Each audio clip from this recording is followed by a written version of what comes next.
IELTS এর অনেক শিক্ষার্থী হয়তো এটা খেয়াল করেনি যে আইএলস স্পিকিং পার্ট 3 এবং আইএলস রাইটিং টাস্ক 2 এদের মধ্যে ভালো একটা সম্পর্ক আছে।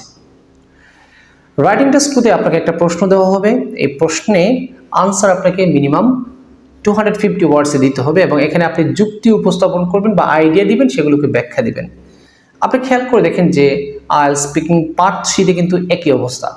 আপনাকে একটা প্রশ্ন করবে, সেটার ডিটেইলস আনসার আপনাকে দিতে হবে এবং এখানে আনসার দিতে গেলেও আপনাকে আইডিয়া দিতে হবে এবং এই আইডিয়াটাকে এক্সটেন্ড করার জন্য কিছু ব্যাখ্যা দিতে হবে।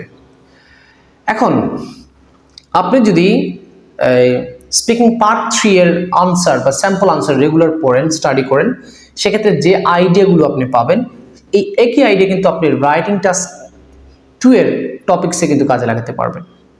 অর্থাৎ হয় আপনি বেশি বেশি করে রাইটিং টাস্ক 2 এর স্যাম্পল আনসার পড়েন, অথবা স্পিকিং পার্ট 3 এর বেশি বেশি করে আপনি আনসার স্যাম্পল আনসার মানে রিডিং পড়বেন, মুখস্থ করবেন না।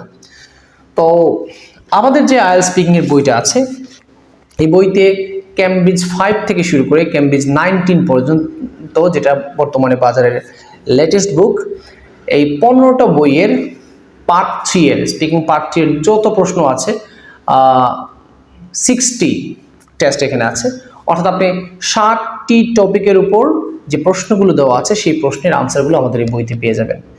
তো এটা সত্য, আমি নিজে এক্সপেরিমেন্ট করে দেখেছি যে স্পিকিং পার্ট 3 তে যদি কেউ ভালো করে দেখবেন, সে রাইটিং টাস্কগুলোতেও ভালো করছে। সো আপনারা চাইলে কিন্তু এই মেথডটা কাজে লাগাতে পারেন।